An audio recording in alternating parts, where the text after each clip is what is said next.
सुनो, ये शेयर ज्यादा से ज्यादा, ये जो रिकॉर्डिंग में यूट्यूब पे डालता है उसको शेयर ज्यादा से ज्यादा करो, ज्यादा से ज्यादा लोगों तक ये बात पहुंचे।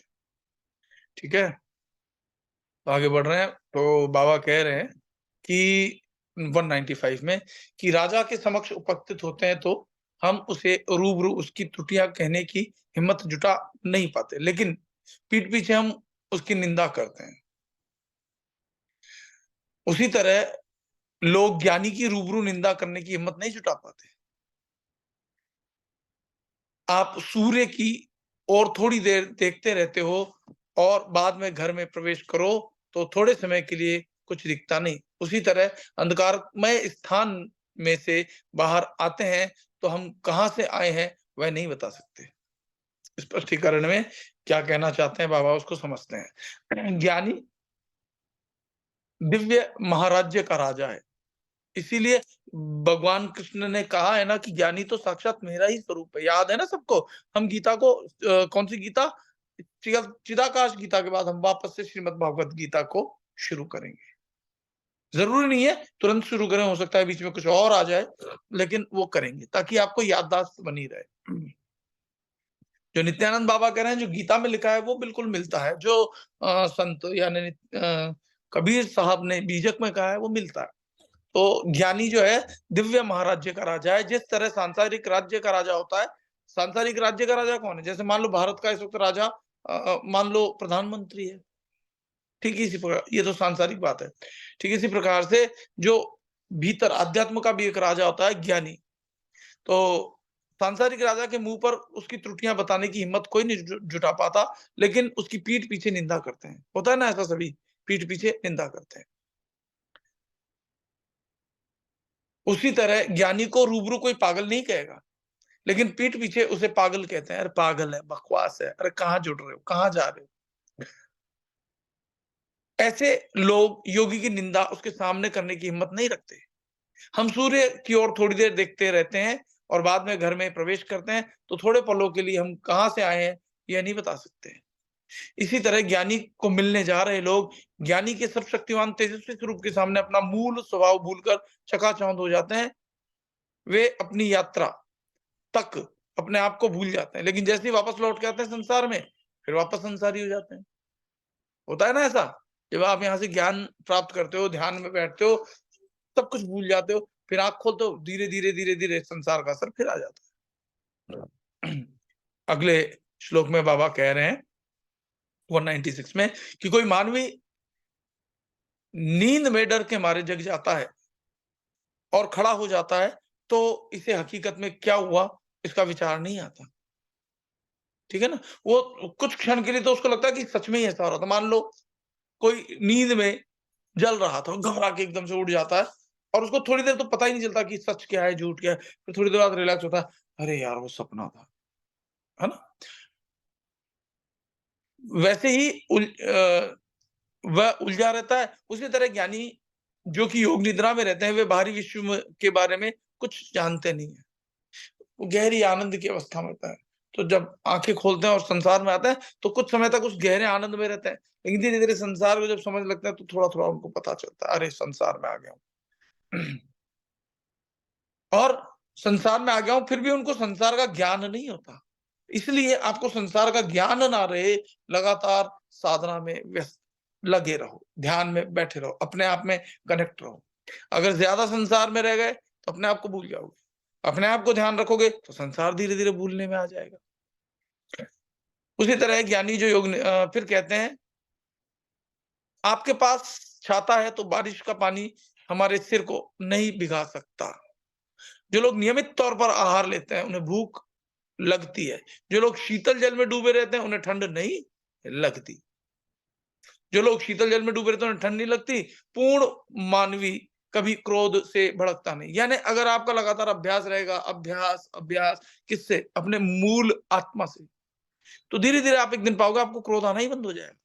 सामने वाला कितना भी भड़काए तो आपको क्रोध नहीं आएगा। वो आगे की स्थिति है, लेकिन अभी क्रोध की स्थिति कम होती चली जाएगी अगर आप ये साधना करते हो, रेगुलर साधना करते हो तो। रेगुलर नहीं करते हो तो फिर सब कुछ होगा, क्रोध भी आएगा, डर भी लगेगा, है ना?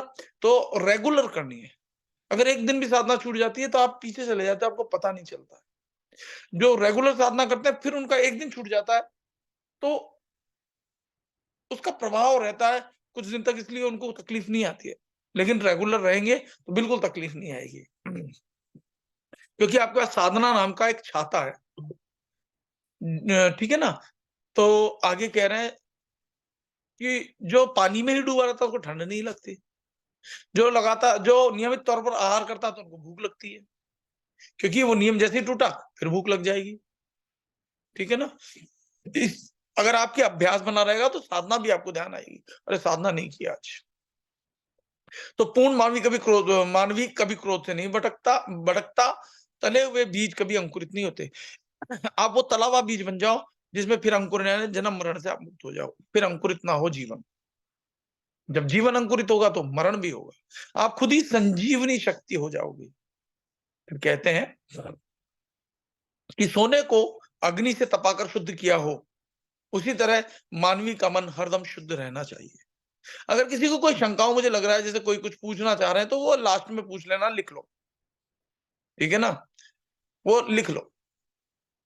तो स्पष्टीकरण में बड़े बाबा कहते हैं कि ज्ञानी जो हरदम योग निद्रा में रहता है, उसे बाहरी दुनिया की खबर नहीं होती है। जैसे कि भय से निद्रा में अचानक जग कर खड़े हुए मनुष्य को कुछ क्षण के लिए पता नहीं था, अरे क्या हो रहा था? धीरे-धीरे पता लगता है वो सपना था। ज्ञानी सदैव ईश्वर में खोए रहते हैं, तो उन्हें जगत के लिए वो निष्प्राण हो जाता है, जगत की खबर नहीं रहती। अगर हम बारिश में छाता रखते हैं, तो बारिश का पानी हमें भिगो नहीं सकता। उसी तरह दिव्यता के रंग में रंग जाएँ, तो माया और दो मुँह वाले जगत का प्रभाव नहीं पड़ता। दो मुँह वाले का मतलब समझ लो, द्वैत। दिन है तो रात भी है, सुख है तो दुःख भी है। फिर ये सुख-दुःख का प्रभाव आप पे नहीं पड़ेगा, आप आनंद में ही रहोगे। क्योंकि आपने किसको चित्त को सत्य से जोड़ दिया है, मन को आत्मा से जोड़ दिया है। तो जो उत्पन्न होगा वो आनंद है, और आनंद में जब आप आनंद की स्थिति में चले जाते हो, तो फिर सुख-दुःख से परे हो जाते हो। फिर कहते हैं कि आत्मा का ज्ञान हमें जगत और माया की मार से बचा सकता है। जैसे हर रोज आहार लेने वाले मनुष्य को भूख लगती है, उसी तरह जगत की इच्छाओं में लीन मानवी की इच्छाएं जागती ही रहती हैं, जागती रहती हैं, जागती रहती हैं। लेकिन आप आत्मा में लीन रहोगे, आत्मा में स्थित हो जाओगे, तो यदि गलती से संसार में आए तो भी आप आत्मा में लीन रहोगे। आपको याद रहेगा मुझे कनेक्ट होना, संसार में नहीं। ठीक है ना? उसी तरह आगे कह रहे हैं कि ठंडे पानी में डूबे रहते मानव को ठंड नहीं लगती। ज्ञानी को शरीर के 6 शत्रु कौन से हैं? क्रोध, काम, ईर्ष्या आदि स्पर्श नहीं करते। शरीर के 6 शत्रु ज्ञानी को नहीं परेशान कर पाते। शरीर के दुर्गुणों का एक बार नाश हो जाता है, बाद में फिर अंकुरित नहीं होते। तो ये जो दुर्गुण है, जब पूरी तरह से नष्ट हो जाएँगे, जब तक पूरी तरह से नष्ट नहीं है, तब तक इनका प्रभाव रहेगा, लेकिन जब ये पूरी तरह से नष्ट हो जाएँगे, तो फिर ये वापस अंकुरित नहीं होते। जैसे कोई बीज को आप तल दो, तो वो अंकुरित नहीं होता, या भून दो, चने को भून दो, तो वो अंकुरित नहीं होता। मनुष्य का मन अग्नि से तपकर शुद्ध हुए सोने जैसा शुद्ध होना चाहिए। मन की वृत्तियों को संपूर्ण नाश कर देना चाहिए। वृत्तियां जब पूर्ण रूप से अदृश्य हो जाएं, तब ईश्वर का साक्षात्कार होता है। यानी एक हल्की सी परत भी माया की जब नहीं रह जाएगी, तब ईश्वर का साक्षात्कार होता है। 197 में बड़े बाबा कहते हैं कि भुजंग नाग को स्वयंभू अंदरूनी प्राणायाम की शक्ति होती है। ठीक है ना? गल, भुजंग वो चेतना का ही बताया है कि यहाँ चेतना शक्ति रहे, क्या भीतर जाना चाहिए और क्या बाहर आना चाहिए। ये वाणी संबंधी बात है कि हम किस वाणी को हमारे कानों से इससे नीचे ना जाने दें, है ना? और क्या हमको बोलना चाहिए और क्या जो है कानों से इसके नीचे ना जाए और क्या भीतर चला जाए। ठीक है ना? तो वो चेतना की बात है। गले में जो सर्प दिखा है वो भी चेतना है। कह रहे हैं कि जो भुजंग नाग को स्वयंभू अंदरूनी प्राणायाम की शक्ति होती है। नाग स्वर मुरली का संगीत सुनने में एकाग्र हो जाता है। मुरली से मतलब यहाँ शायद वो बाहरी तौर पे अगर देखें तो बीन में जो है नाग एकदम मस्त रहता है, यूं यूं यूं करता रहता है। भी ज्ञानी भी सब को चाहता है, जैसे गाय अपने बछड़े को चाहती है। ज्ञानी के लिए सभी उसके बच्चे के समान ही होते हैं। इसे एक दृष्टि कहते हैं, सबके लिए समान भाव होता है। बिना दरवाजे का घर नहीं होता। बर्तन खाना बनाने के लिए अनिवार्य है। श्वान आहार पर जीता, भले ही आहार मिट्टी के बर्तन में हो, सोने के बर्तन में हो, यानी जो श्वान यानी डॉगी जो होता है ना, वो सिर्फ आहार पर उसका ध्यान होता है। वो मिट्टी का बर्तन हो, सोने का बर्तन हो, चांदी का हो, हम लोग भेदभाव करते हैं। नहीं, नहीं मिट्टी के बर्तन में नहीं, ये पत्तल वाले में नहीं, ये स्टील की थाली हो। हम लोग ऐसा कर सकते हैं, लेकिन श्वान का ध्यान आहार पे होता है। ठीक है ना? श्वान आहार पर जीता है, भले ही आहार मिट्टी के बर्तन में हो या सोने के बर्तन। पक्षी सिर्फ अपनी आज की ज़रूरतों पर विचार करते हैं। बंद पेटी में रखे गए बीज कभी अंकुरित नहीं होते। आपने देखा होगा, लोग अनाज को स्टोर करते हैं। घर में गेहूँ आता है, स्टोर कर देते हैं, कोई ड्रम में कर देता है, कोई बड़े से बक्से में कर देता है, तो वो अनाज अंकुरित नहीं होता, जो बंद पेटी में होता है। लेकिन वही बीज अगर भूमि में लग जाए, तो उसमें फल होते हैं। हमें अभ्यास करना चाहिए, अनुभव मिलना चाहिए, इसलिए हम ही हमारे दुःखों के लिए जवाबदेह होते हैं। स्पष्टीकरण में बड़े बाबा कहते हैं कि भुजंग नाग आंतरिक प्राणायाम कर सकता है। भुजंग नाग भुजंग नाग क्या है? हमारी चेतना शक्ति। जब हम सांसों पर जब ध्यान देते हैं, तो वो जो आंतरिक शक्ति है जागृत होती है, तो आपको नाद सुनाई देने लगता है भीतर। और ये नाद जो आपको शुरू में जो 10 नाद बताए ना, वो नीचे के शरीर में भी जब उसकी तरंगे जाती है ना, पूरे शरीर में, पूरा शरीर ही एक नाद में परिवर्तित हो जाता है, तो शरीर स्वस्थ रहने लगता है। तो आपका वात, पित्त, कफ तीनों नियंत्रित होने लगता है। आपकी पाचन शक्ति भी अच्छी होती है, जैसे कि ऊपर के श्लोकों में बताया था ना, अग्नि जागृत हो जाए तो पाचन शक्ति अच्छी होती है ना? और प्राणायाम सिद्ध हो जाए, वायु तत्व सही रहे, तो फेफड़ों में कफ आदि जमता नहीं है, इस तरह की चीजें बताई थी ना, तो शुद्धि होने लगती है ध्यान से। तो फिर कहते हैं आंतरिक प्राणायाम करना चाहिए। आंतरिक प्राणायाम का क्या मतलब है? सांसों पर ध्यान दे रहे हो, सांस आ रही है और जा रही है, तो वो सांस जो है वो पलट जाती है, ऊपर की ओर उठने लगती है और ये बीच की नाड़ी खुल जाती है। नहीं तो आपकी या तो चंद्र नाड़ी खुलेगी या सूर्य नाड़ी खुलेगी। चंद्र और सूर्य नाड़ी अलग-अलग चलेगी, या तो और जब दोनों चले एक साथ, इसका मतलब सुषुम्ना नाड़ी चल रही है। और सुषुम्ना नाड़ी जब चलती है, तो प्राण ऊपर की ओर उठने लगते हैं, यानी श्वास ऊपर की ओर उठने लगती है, और यहाँ जो है ध्यान टिकेगा आपका। जब यहाँ ध्यान टिकेगा, तो नाद भी सुनाई देंगे। शुरुआत में अलग-अलग नाद सुनाई दे सकते हैं, बाद में एक ही नाद, जिसको दसों नाद जब एक में मिल जाते हैं, वो एकादशी कहलाती है, और वो एक ओमकार है। लेकिन वास्तव में ओम नहीं, वो जो भीतर का नाद है, उसका नाम ओमकार स्वरूप दिया है। स्पष्ट हो रही है बात? हाँ जी, ना जी। हाँ जी। स्पष्टीकरण में कह रहे हैं कि भुजंग नाग आंतरिक प्राणायाम करता है, और जब ये सांस ऊपर की ओर उठने लगती है, तो वो प्राण में परिवर्तित हो जाता है सांस।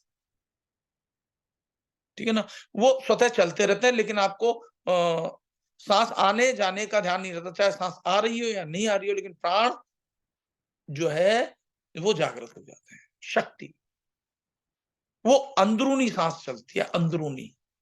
ठीक है?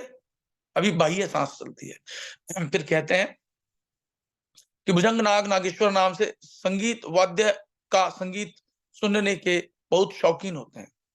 उसी तरह मनुष्य जो भुजंग नाग, वो जो बीन सी बजाते हैं, तो वो संगीत ही तो सुन रहे करके जो बजती है, तो वो सुनने के शौकीन होते हैं, ऐसा बता रहे हैं। उसी प्रकार से भीतर जो है ये नाद जो गूंजता है, उसको आप सुनो, चेतना शक्ति को उसमें आनंद आने लगता है, उठने लगती है शक्ति, और जो है उस संगीत में लीन हो जाती है, उस शब्द में। उसी तरह मनुष्य को परम शांति के लिए एक ध्यान होना चाहिए, उस एक नाद पर, एक ओंकार, कर्ता पूरक निर्वैर, अंजुनी से भंग, अंजुनी से मतलब योनि से भंग, योनि से भंग। वो ये शरीर तो योनि से उत्पन्न होता है, लेकिन जो भीतर आत्मा है, वो योनि से उत्पन्न नहीं होता। अंजुनी से भंग, वो किसी जून में नहीं आता, है ना? आत्मा न जन्म लेता है, न मरता है, वो उसकी बात कर रहे हैं। और शरीर जो सगुण परमात्मा आप जिसको कहो, सब इसमें चेतना होती है, आत्मा होती है, ये सगुण परमात्मा हो जाता है। यहाँ निर्गुण निराकार ज्योतिर्मय परमात्मा की बात हो रही है। तो भुजंग नागेश्वर नाम के संगीत सुनने का बड़ा शौकीन होता है। उसी तरह मनुष्य को परम शांति के लिए एक ध्यान होना चाहिए, बस एक ही संगीत भीतर जो नाद गूंज रहा है उस पर। उसी तरह फिर आगे कहते हैं कि ज्ञानी सबको बहुत स्नेह करता है, जिस तरह गाय अपने बछड़े को चाहती है, वह सब में एक के दर्शन करती है, यानी यहाँ पे करता है होना चाहिए, क्योंकि संत की बात चल रही है, और वह भी कोई भेद बिना। इसे एक दृष्टि कहा जाता है। बिना दरवाजे का घर संभव नहीं है। खाना भी बिना बर्तनों के नहीं बनता। उसी तरह बिना प्राण के मानव का अस्तित्व संभव नहीं है। प्राण अति आवश्यक चीज है। पक्षी सिर्फ आज की जरूरतों पर विचार करते हैं। पक्षी की तरह मनुष्य को सिर्फ आज का विचार करना सीखना चाहिए। चिंता छोड़ देनी चाहिए। इसका मतलब ये है, हम चिंतित होते हैं इसलिए भविष्य के लिए सोचते हैं।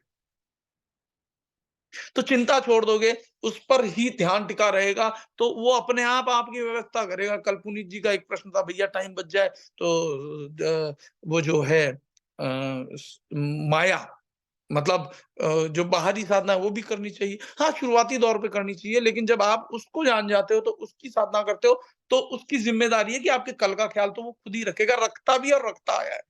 जब आप पैदा होते हो तो आपको थोड़ी ना कोई ज्ञान होता है। माता अपने आप दूध पिलाती है, अपने आप बिस्तर सफाई हो जाता है, गीला होते ही नई चद्दर बिछ जाती है। आप रोते हो, दूध भी मिल जाता है, आप रोते हो तो आपको दवाई भी मिल जाती है कि शायद पेट में दर्द होगा। तब आपके पास कौन-सा विवेक और बुद्धि, तब कौन-सी आपके पास ऐसी चेतना शक्ति बुद्धि थी कि आप कह करके माँग लेते। आप उस पर अगर विश्वास रखोगे, उससे जुड़ोगे, तो वो आपका सब ख्याल रखेगा। लेकिन अगर आपको अपना ख्याल खुद रखने की मस्तिष्क में बुद्धि आ गई, अहंकार आ गया, तो वो छोड़ देता है कि ठीक है, अब कर लेगा। अब इतना, जैसे माँ-बाप, बच्चा जवान हो जाता है, बड़ा हो जाता है, चलने लग जाता है, तो फिर छोड़ देते हैं, अब चलता है अपने आप, गिरता भी है। जब तक चलना नहीं सीखता तब तक नज़र रहती है, गिर जाए ना। गिर जाते हैं, पकड़ भी लेते हैं, उठा भी लेते हैं। तो ये चीज़ है। तो जब उस पे ही उसके साथ ही आप कनेक्ट रहोगे, फिर छोटे-मोटे अन्य देवी-देवताओं की आवश्यकता भी नहीं रह जाएगी। फिर कहते हैं, इसे एक दृष्टि कहा जाता है। बिना दरवाजे का घर संभव नहीं है, खाना भी बर्तनों में बनता है, ठीक है ना? उसी प्रकार प्राण अति आवश्यक चीज़ है। पक्षी सिर्फ आज पर विचार करता है, यानी हमसे तो अगर देखा जाए, हम इतने नीचे गिर गए हैं कि हम पक्षी और श्वान से भी नीचे की स्थिति में आ गए। लेकिन हमारी जो ये मानव देह है ना, बड़े भाग मानुष तन पावा, इसमें ऐसी क्षमता भी है कि हम इनसे पशु-पक्षी के लेवल पर आकर के इससे ऊपर जा सकते हैं। अभी तो हम पशु भाव से भी नीचे आ गए हैं देखा जाए तो। क्योंकि पशु जो है, जैसे श्वान को ले लो, तो उसमें एक खासियत है, मालिक का वफादार होता है। हम नहीं है, हम अपने उस परमात्मा के वफादार नहीं है। हम अपना दिमाग लगाने लगे, हम अपना दिमाग चलाने चल लगे। इसीलिए माया और संसार की ओर भागते हैं। हम उसकी ओर जाएँगे तो संसार की सारी सिद्धियाँ तो अपने आप हमारे पास आ जाएँगी। फिर आगे कहते हैं कि भविष्य के लिए बहुत विचार नहीं करना चाहिए, क्योंकि उससे दुःख पैदा हो जाएगा आपको। कल क्या होगा, परसों क्या होगा, ये क्या होगा, वो क्या होगा। आज पर विचार करोगे, भीतर परमात्मा से कनेक्ट होगे, वो भविष्य की चिंता वो करेगा। कहते हैं, एक श्लोक है कि तुलसी भरोसे राम के, निर्भय होके सोए, और अनहोनी होनी नहीं, और होनी हो तो होए। चिंता क्या है, दोनों ही हाल में। फिर आगे कहते हैं कि भविष्य के लिए बहुत विचार नहीं करना चाहिए। यह त्याग शुद्ध स्वरूप का है। पेटी में पड़े बीज कभी अंकुरित नहीं होते। भूमि में उगाए बीज को अगर खाद और पानी दिया जाता है तो योग्य रूप से विकसित होता है। हमारा मानस आत्मा के प्रति केंद्रित नहीं होगा तो आत्मसंतोष प्राप्त नहीं होगा। मन को आत्मा से जोड़ना है, तो आनंद प्राप्ति होगी। वास्तव में सब चाहते तो आनंद ही है ना, सुख ही तो चाहते हैं, पर सुख के बदले मिलता है दुःख। उनको लगता है शादी हो जाएगी तो मैं सुखी हो जाऊँगा, लेकिन शादी हुई तो जिससे शादी हुई है वही दुःख देने लग जाता है।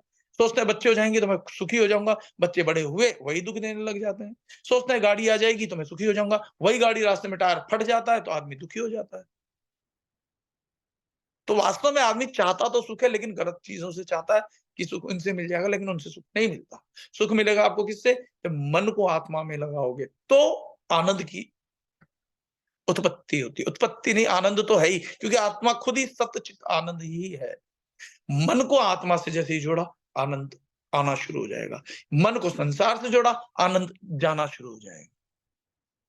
जैसे ही आनंद जाएगा, तो सुख और दुःख 2 पहियों में बँट जाएगा। फिर कहते हैं कि ईश्वर मनुष्य के कार्य में दखल नहीं करते।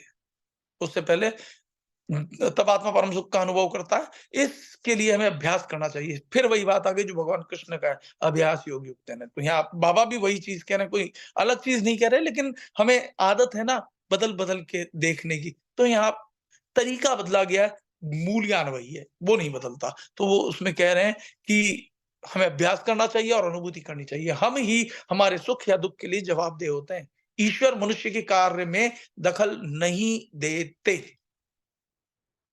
हाँ, आप ईश्वर से कनेक्ट हो जाओगे, तो सब कुछ ईश्वर ही आपके लिए कर रहे हैं और करेंगे और ज़्यादा करेंगे।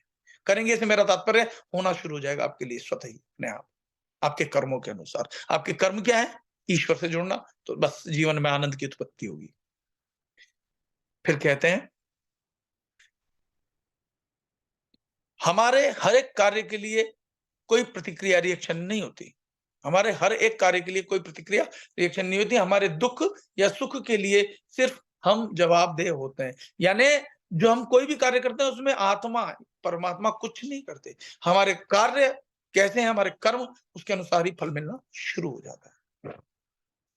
अच्छे कर्म के परिणाम अच्छे होते हैं और बुरे कर्म के परिणाम बुरे होते हैं। जब मनुष्य निवृत्ति के उच्चतम स्तर पर हो, तब ईश्वर की परम शक्ति का अनुभव होता है। इसीलिए जो संतों के नाम है ना बड़े गहरे हैं, जैसे निवृत्तिनाथ, वो एक है ना संत, उनके भाई थे, हम गए भी थे वहाँ, निवृत्तिनाथ जी की समाधि भी थी, हम गए थे ना त्र्यंबकेश्वर के बगल में जाकर के, निवृत्तिनाथ जी की समाधि।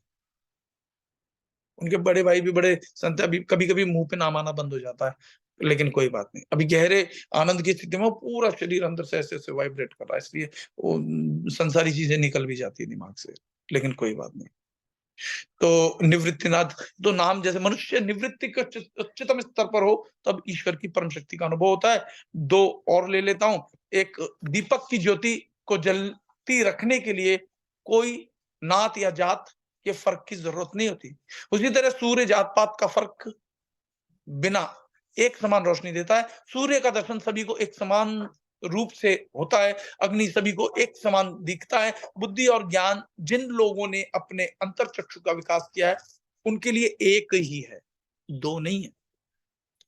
स्पष्टीकरण में बड़े बाबा समझाते हैं कि ईश्वर पूर्ण रूप से तटस्थ है। तो आप भी, मैं यही तो कहता हूँ, तटस्थ होने का अभ्यास करो, तो आप ईश्वर ही हो जाओगे, वास्तव में हो भी। लेकिन जैसे ही आप ये तटस्थ होने के बजाय उसके साथ एक हो जाते हो, समस्या वहीं से शुरू होती है। आप अविनाशी, आप तटस्थ होने के बजाय क्या करते हो? नाशवान चीज़ों के साथ एक हो जाते हो, बस वहीं से दुःख चालू। तो वे किसी को लाड प्यार नहीं करते और किसी का तिरस्कार नहीं करते, उनके लिए सब एक समान है, वे जगत पिता हैं, जगत माता हैं, जो अपने बच्चों के दोष को माफ करता है और भूल जाते हैं। जिस तरह दीपक की ज्योत को जात-पात भेद बिना जलती रख सकते हैं, सूर्य जात-पात के बिना एक समान रोशनी देता है और अग्नि सब प्रकार एक समान रूप से सबको दिखता है, उसी तरह ईश्वर का साक्षात्कार सब कर सकते हैं और वह भी जात-पात के भेद के बिना। सब अपनी मर्यादा शक्ति के हिसाब से उनका साक्षात्कार करना चाहते हैं। जिन लोगों ने खुद में दिव्य चक्षु, तृतीय आंख का विकास किया, जो कि भगवान शिव बनने की ही बात है, सीधी सी बात है। वास्तव में बनना भी नहीं, आप हो भूल गए हो, बस उसको याद करना ही शिव बनना है कि मैं अविनाशी हूं, मैं शिव हूं, मैं आत्मा हूं। सब अपनी मर्यादा की, मर्यादित शक्ति के हिसाब से उनका साक्षात्कार करना चाहते हैं। जिन लोगों ने खुद में दिव्य चक्षु तृतीय नेत्र का विकास किया है, उनके लिए ज्ञान और बुद्धि एक समान और वही है। बुद्धि और ज्ञान अध्यात्म के उच्चतम स्तर को सिद्ध हो तब एक ही होते हैं। और अंतिम श्लोक आज का 199, जिसमें बड़े बाबा कह रहे हैं कि जिन लोगों में सूक्ष्म सूक्ष्म विवेक नहीं होता, वे सिर्फ कहने के लिए मनुष्य हैं, मनुष्य प्राणी है नहीं, कहने के लिए है। शरीर जरूर मनुष्य का मिल गया है, लेकिन मनुष्य नहीं है। और जब मनुष्य नहीं है तो क्या होगा? अगली योनि नीचे की होगी। इसलिए बड़े सावधान हो जाओ। ये मनुष्य योनि मिली है, कीमती है। सोने हजारों करोड़ों अरबों खरबों पूरा पृथ्वी भी अगर आपकी हो जाए और उसको बेच करके आप शुल्क चुकाना चाहो ना कि मुझे मनुष्य दे देना अगले जीवन में, तो नहीं मिलेगी। लेकिन हाँ, अगर आप उस अविनाशी से जुड़ते रहोगे, अभ्यास करते रहोगे और बाई चांस किसी वजह से अगर आप इस जीवन में नहीं भी कर पाए तो मनुष्य देह मिल जाएगी, ताकि आप मुक्त हो। वो अमूल्य ज्ञान आपको मिल रहा है, समझो तो, नहीं तो नहीं समझो तो हीरे की कीमत जैसे कबाड़ी वाला 2 रुपए लगा देगा, थोड़ा-सा और कीमती व्यक्ति के पास, जानने वाले व्यक्ति के पास जाओगे सुनार, उसके थोड़े ज़्यादा लगा देगा, लेकिन हीरे व्यापारी के पास जाओगे तो उसकी कीमत बहुत ज़्यादा लगा देगा। तो इसकी कीमत तो वही समझ सकता है जो भीतर से इस ज्ञान को समझ पा रहा है। तो हम कह रहे हैं कि जिन लोगों में सूक्ष्म विवेक नहीं होता वो मनुष्य प्राणी नहीं है। स्थूल शरीर भाव है, सूक्ष्म व आत्मा का विचार है, जीवात्मा स्थूल शरीर का भाव है और सूक्ष्म व आत्म भाव है। आत्म भाव में आना है आपको। जीवात्मा स्थूल भाव है, परमात्मा सूक्ष्म भाव है। स्थूल के बिना सूक्ष्म का साक्षात्कार नहीं हो सकता। इसलिए शरीर की आवश्यकता पड़ रही है। शरीर तो बहुत हमने धारण कर लिए हैं, लेकिन अब ये जो शरीर है ना, ये अंतिम सीढ़ी है अगर इस्तेमाल किया तो, और नहीं किया तो फिर खत्म, सब खत्म। न जाना कितनी बार आप बहू बनोगे, न जाने आप कितनी बार बेटे, कितनी बार पति बनोगे, कितनी बार पत्नी बनोगे, और सिर्फ मनुष्य योनि में ही नहीं, पशु योनि में भी बनता है। डॉग से, डॉगिन से और उसके बच्चे हो जाते हैं, तो बच्चे भी बने, माता पिता भी बने। चिड़िया, चिड़े, कई योनियों में आप माता पिता तो बनते ही आए हो, भाई बहन और ये सब बनते आए हो। ठीक है, तो समझो और जानो, बुनियाद के बिना घर का बांध काम संभव नहीं हो सकता। विचार शक्ति, विवेक बुद्धि को शिव शक्ति कहा जाता है। शिव शक्ति कौन है? विवेक बुद्धि को। ज्ञान और बुद्धि जब मिल जाती है तो वो शिव शक्ति ही है। ठीक है, सूक्ष्म व आत्मभाव, फिर आगे कहते हैं विचार शक्ति को शिव शक्ति कहा जाता है। ये शक्ति जिस तरह तीव्र रूप में विकसित होती है तब मनुष्य सुपर यानी महामानव बनता है। महामानव सुखी मानव होता है, वह ब्राह्मण है। ब्राह्मण कोई जात नहीं है। ब्राह्मण का मतलब है जो आत्मा का आचरण करे, आत्मा के लिए आचरण करे। ब्रह्म मतलब आत्मा, शिव मतलब आत्मा। ठीक है, तो वह ब्राह्मण है, वह ब्रह्मवेत्ता होता है। वेद अनुसार बर्ताव अच्छे चरित्र को बनाने के लिए आवश्यक है। अब जैसे फॉर एग्जाम्पल मान लो कि रैदास ब्राह्मण थे वास्तव में, लेकिन समाज में जो प्रथा चलाई गई ना उसके हिसाब से तो वो शूद्र थे। वास्तव में आचरण के हिसाब से आदमी ब्राह्मण होता है। जो जिसकी बुद्धि विवेक बुद्धि हो गई वो ब्राह्मण है। जिसकी बुद्धि जो है पशु समान है तो उसको आप कहते हो, लेकिन वास्तव में पशु और मनुष्य में भी कोई भेद नहीं है। भीतर से तो सब आत्मा है, भेद कहां से हो गया? जब यहाँ पशु, मनुष्य, पक्षी आदि में भी सब में भगवान ही है, तो भेद कहां से हो गया? भेद तो यहाँ मानव ने अपने माया में फंसने के कारण किया है। ठीक है, तो आज इतना ही, लेकिन स्पष्टीकरण एक बार मैं बाबा का पढ़ देता हूँ कि मनुष्य को मानव बनने के लिए उसमें सूक्ष्म विवेक होना चाहिए। जिन लोगों में सूक्ष्म विवेक नहीं है वे लोग मानव कहने लायक नहीं है, मनुष्य प्राणी नहीं है। मनुष्य और प्राणी के बीच फर्क यह है कि मनुष्य में सूक्ष्म विवेक है जबकि प्राणी में वह विवेक नहीं है। इसलिए ही मनुष्य को अपनी ईश्वर दत्त सूक्ष्म विवेक बुद्धि का ज्यादा से ज्यादा उपयोग करना चाहिए और ईश्वर साक्षात्कार करना चाहिए। आत्मा का विचार सूक्ष्म है, जीवात्मा स्थूल है और वह शरीर के साथ संबंधित है। परमात्मा सूक्ष्म है, फिर भी स्थूल शरीर के बिना ईश्वर जो सूक्ष्म है उसका साक्षात्कार संभव नहीं है। घर को बांधने के लिए बुनियाद की जरूरत होती है, उसी तरह मनुष्य ईश्वर मनुष्य शरीर ईश्वर साक्षात्कार का मकान बनाने के लिए बुनियाद है। शिव शक्ति मतलब जीवात्मा और आत्मा का, परमात्मा का मिलन, वो होता है शिव शक्ति। तो जो शिवरात्रि पे आप करोगे ना, आप समझ जाओ, शक्ति यानी जो आपकी चेतना है, जो मूलाधार में सोई हुई अवस्था में, वो उठेगी, उस दिन शादी होगी शिव के साथ। तो शिवरात्रि का ये मतलब है। और हम जो बाहर मनाते हैं, मूर्ति पूजा आदि करेंगे, वो बहुत लो लेवल की भक्ति है। और जो हम करेंगे उस दिन शिवरात्रि पे, वो सुपर पावर भक्ति होगी, सुपर पावर साधना होगी। आप करना, ईमानदारी से करना, उस दिन आपको बहुत कुछ मिलेगा। इसलिए मैं कह रहा हूं और लोगों को भी जोड़ो। 501 रुपीज कोई बड़ी चीज नहीं है। लोग बाग 15,000 जाने कितने कितने, और उसमें भी वो साधना क्या आत्मा और परमात्मा की करा पाएंगे या केवल वहीं अटके रहेंगे? ये देखने और समझने की बात है। तो अब हम आगे बढ़ते हैं, फिर कहते हैं कि जब जीवात्मा और परमात्मा का मिलन होता है, मनुष्य में शिव शक्ति का तीव्र विकास होता है, तब मनुष्य महामानव बनता है। महामानव सुखी मानव है, वह ब्राह्मण है, वह ब्रह्मवेत्ता है। ऐसा मानवी ईश्वर के परम सुख का अनुभव कर सकता है। वेद अनुसार बर्ताव मनुष्य के सदचरित्र के उच्चतम स्तर को प्राप्त करने की स्थिति है। ठीक है? तो आज के लिए इतना ही। अब हम आगे बढ़ते हैं। सभी लोग जो है बिल्कुल सीधे बैठ जाओ, कमर सीधी करो, गर्दन सीधी करो, आंखें बंद करो और भीतर जो मंत्र जाप चलना चाहिए मैंने आपको दिया है। गुरु दीक्षा का मतलब यही तो है कि वो मंत्र आपके जीवन में आपको ऊपर उठाए। और अब मैं जो है स्टॉप करता हूँ यहीं पर रिकॉर्डिंग, फिर उसके आगे हम साधना करते हैं। जो लोग रेगुलर साधना करना चाहते हैं उनके लिए मैं सारा डिस्क्रिप्शन बॉक्स में मेरे डिटेल में नंबर है, सब जानकारी है, वो जुड़ सकते हैं। और जो कर रहे हैं वो लगातार साधना को करते रहें। अभी मैं यहीं पे रिकॉर्डिंग स्टॉप कर रहा हूँ।